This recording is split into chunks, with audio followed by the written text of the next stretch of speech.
أعوذ بالله من الشيطان الرجيم بسم الله الرحمن الرحيم ننزل القرآن ما هو شفاء ورحمة للمؤمنين। সকল প্রশংসা সেই রব্বুল আলামিনের, যে রব্বুল আলামিন আমাকে এবং আপনাকে এবং সকল মানুষকেই সৃষ্টি করেছে। সেই রব্বুল আলামিনের প্রতি শুকর আদায় করি, সকলে বলে আলহামদুলিল্লাহ।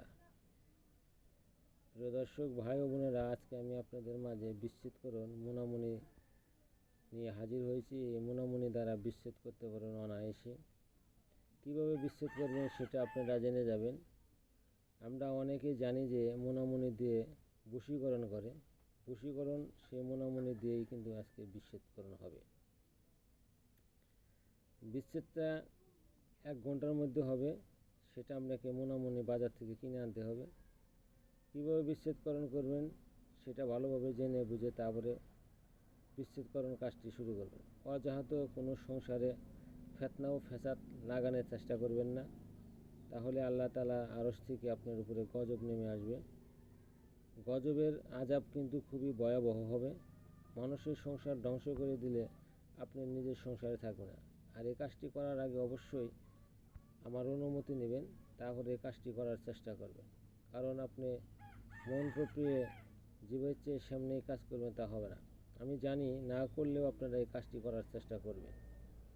এখানে দেখতেছেন বিচ্ছেদকরণ খুনাখুনি, দোহাই আল্লাহ কালামের, দোহাই অমুকের বিচ্ছেদ লাগাও রামের মুন্ডু সীতার পায়ের তলায়।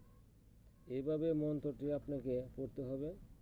এটা যাকে বিচ্ছেদ করবেন ওই ব্যক্তির কাপড় সংগ্রহ করতে হবে।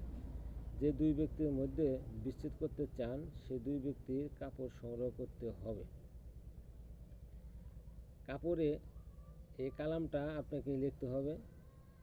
এই কালাম মেয়ে হলে ছেলের কাপড়ে, ছেলে হলে মেয়ের কাপড়ে, এইভাবে কাপড়টা অদল বদল করে লিখবেন।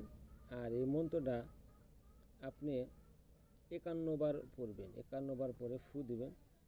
ফু দিয়ে সেই কাপড়টা আপনি পুড়িয়ে ফেলবেন একটা, আর একটা আপনি কবরে ফেলে দিয়ে আসবেন। তাহলে আপনার কাজ সাকসেস হয়ে যাবে। আর কাজটি করার আগে অবশ্যই অনুমতি নেবেন। অনুমতি নিয়ে কাজটি করার চেষ্টা করবেন। যারা চ্যানেলটি সাবস্ক্রাইব করেন না, সাবস্ক্রাইব করে দেবেন, যাতে আমি আপনাদের মাঝে আরও ভালো কিছু নিয়ে আসতে পারি তদবির নিয়ে, যাতে এই তদবির দ্বারা আপনি উপকৃত হতে পারেন এবং অন্যকে উপকৃত করার জন্য সহযোগিতা করতে পারেন। আমি আবারও বলছি, এই তদবিরটি কোনো খারাপ কাজে ব্যবহার করবেন না, মানুষের কোনো ক্ষতি করবেন না। আসসালামু আলাইকুম।